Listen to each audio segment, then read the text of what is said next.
résumé de ce qui s'est passé jusqu'à présent. Léonie ne s'attendait vraiment pas à ce que quelqu'un lui dise de tout laisser tomber alors qu'elle était submergée par tout le monde lui disant qu'elle devait continuer. Cela devrait lui permettre de choisir elle-même ce qu'elle veut vraiment. Cependant, elle se rend vite compte que ses choix ont des conséquences et, voyant les inconvénients, elle commence pour la première fois à défendre les arguments opposés à ceux qu'elle aurait avancés auparavant.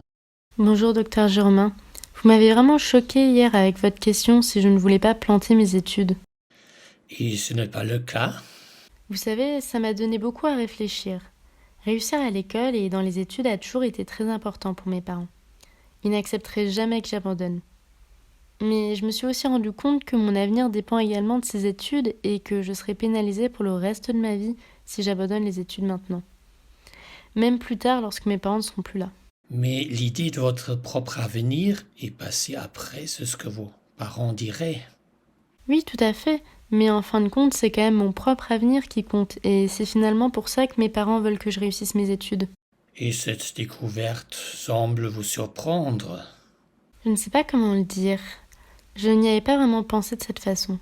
Mais ce n'est pas ce qui va se passer, parce que vous ne pouvez pas vous mettre à votre bureau pour écrire ce mémoire. Je n'avais encore jamais pensé aussi clairement à ce que ce sera plus tard quand mes parents ne seront plus là.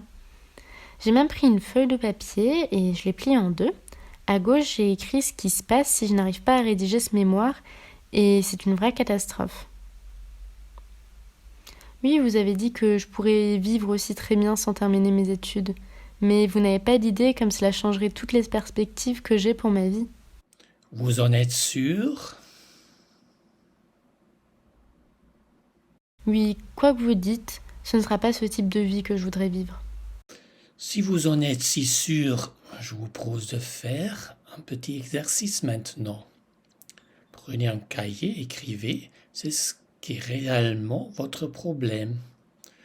Notez toutes les pensées et les circonstances qui vous empêchent de vous lancer dans la rédaction de ce mémoire.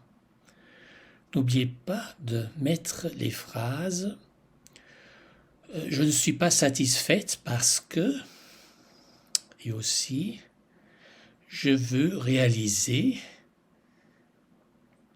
et compléter ces phrases-là. Notez également toutes les justifications que vous vous donnez chaque fois que vous repoussez la rédaction de votre mémoire. Et je note également mes craintes et la peur de l'avenir qui m'attendrait. Oui, vous avez bien compris, vous écrivez tout ce qui vous vient à l'esprit dans ces moments-là. Oui, je vais faire ça.